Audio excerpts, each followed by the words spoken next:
está havendo uma evasão de talentos. Então nós temos que dar uma mexida em tudo isso. Eu, particularmente, acredito num homem que chama-se Leonel Brizola e vou votar nele para presidente da República. Nós falamos aqui a respeito de criança, de família. Martinho aí, então. Você conhece a família do Pedro? Conheço. Pedro é uma figura fantástica. Nós somos já camaradas.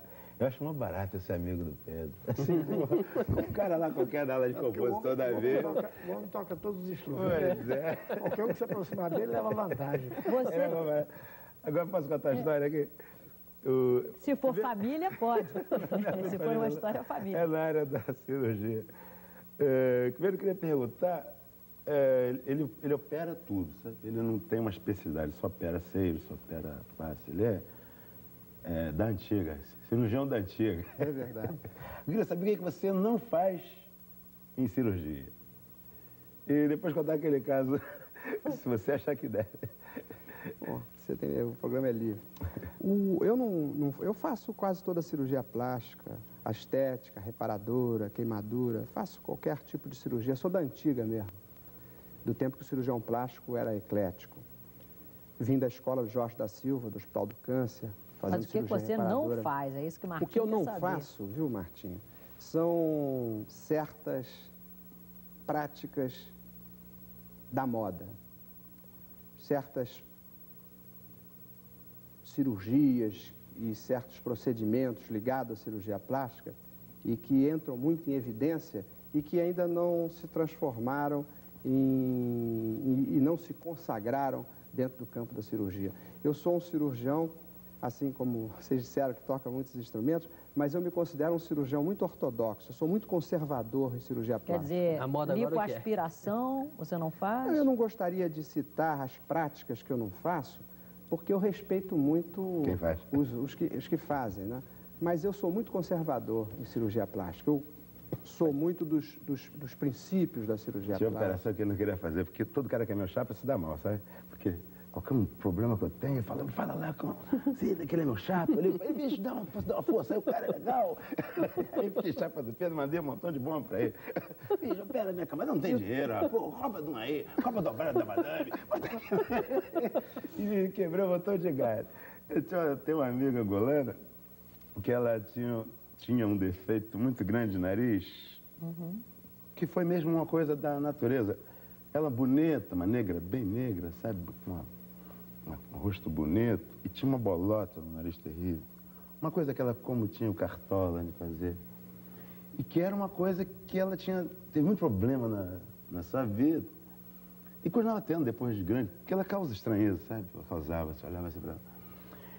E a Russa um dia falou, Martim, fala com o Pedro pra... Falei, eu dou um jeito nisso aí, eu dou nele, mas eu calculei que a moça tá lá em Angola, não tá aqui. A Russa traz a moça pro Brasil. Aí eu peguei e falei, Pedro, tem um probleminha pra você? Já sei. Aí levei a moça lá, o Pedro tremeu. Era um caso difícil. Fala um pouco como é que foi isso aí, por que você... Ele ficou me enrolando, disse que era um caso difícil? Que estava ocupado, que tinha muita operação, que aquilo custava muito caro, que nesse caso ele tinha que cobrar, e que ele tinha que entrar numa grana. Eu falei, eu entro com a grana. Não foi nada disso. A cirurgia realmente era uma cirurgia difícil. Era um caso que eu só conhecia da literatura, nunca tinha visto assim um caso. Era um nariz bífido, né? A paciente tinha 2 narizes, tinha 2 estruturas de nariz completamente separadas. Eram 2 narizes, realmente. Então, eu tinha que dividir o nariz ao meio e transformar aqueles 2 narizes num só. Mas isso envolvendo a estrutura óssea, a estrutura cartilaginosa. Tinha 2 columelas. Columela é essa parte do nariz, tinha 2. Então, era uma operação muito difícil, muito complicada. A moça vinha de Angola, acreditando muito na medicina brasileira, acreditando muito no Brasil.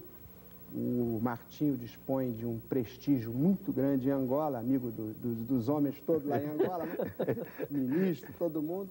Então ela veio naquela expectativa de que ia ficar perfeita. E isso é uma responsabilidade muito grande para o cirurgião, não dar ao paciente uma perspectiva de um sucesso, muitas vezes que esbarra nas limitações técnicas que nós temos. E eu realmente relutei muito de operar a paciente, falei com o Martim que era um caso muito difícil. E fiz ela voltar várias vezes à clínica para conscientizá-la da dificuldade da operação. Uma operação muito difícil que eu não tinha feito nenhuma ainda, embora domine muito o campo da cirurgia do nariz, que é uma das minhas especialidades. Finalmente, resolvi operar e acho que fui feliz, né? Ela ficou satisfeita. Mas, Pedro, uma pessoa como essa ou outras acabam voltando depois, dizendo, puxa vida, eu tinha esse problema e tal, e agora a coisa mudou. Quer dizer, tem gente que volta, por exemplo, só para lhe ver, para conversar, quer dizer, nada de trabalho, só para te trazer, por exemplo, essa notícia boa. Esse é um dos lados que mais me reconforta como homem e como médico, né? Por exemplo, agora passou a época das festas de Natal, recentemente, né? E a gente recebia aqueles cartões, até umas pequenas lembranças de pacientes que nós operamos há 8, 10 anos atrás. Isso, para mim, é o verdadeiro salário moral, a maior dádiva que essa profissão maravilhosa que a medicina me concedeu, mercê de Deus, né? Agora, Pedro, agora há pouco o Martins citou o nome do Cartola, né? Quer dizer, um poeta, um jeito genial que, infelizmente, já foi embora. Se o Cartola, por exemplo, fosse o seu cliente, você conversasse com ele e ele quisesse, por exemplo, fazer qualquer tipo de tratamento, quer dizer, um mestre, um sujeito realmente especial, na hora que deita lá para você fazer a operação, por exemplo, ele é diferente de um outro sujeito, de uma outra pessoa que você nem conhecia, quer dizer, a noção da responsabilidade muda conforme o significado da pessoa, o que ela tem de mais importante para a sociedade e tal. Como é que é isso?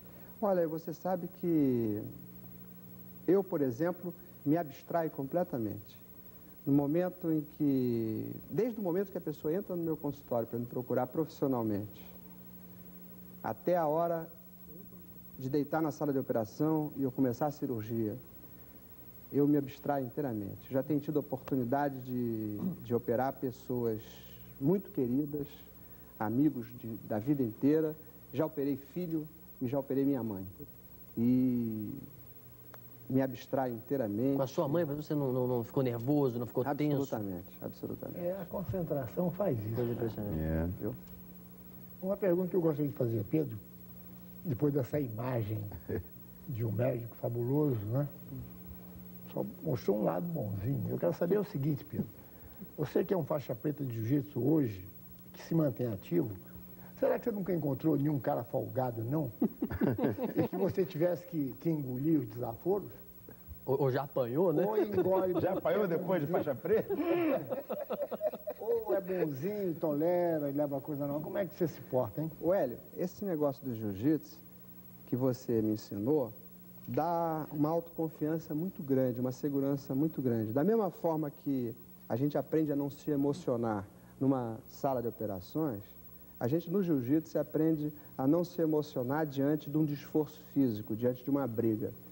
E isso a gente transmite ao desafeto, ao indivíduo que no trânsito ou no meio da rua vem lhe dizer uns desaforos, cheio às vezes que está de mal com a vida, que aliás hoje é muito bastante comum, né? E que vem tentar resolver os seus problemas lhe agredindo. Quando você tem a confiança de que não vai apanhar, ou pelo menos vai vender caro o esforço físico, quando você tem essa confiança, essa segurança, você discute com o indivíduo com outra tranquilidade.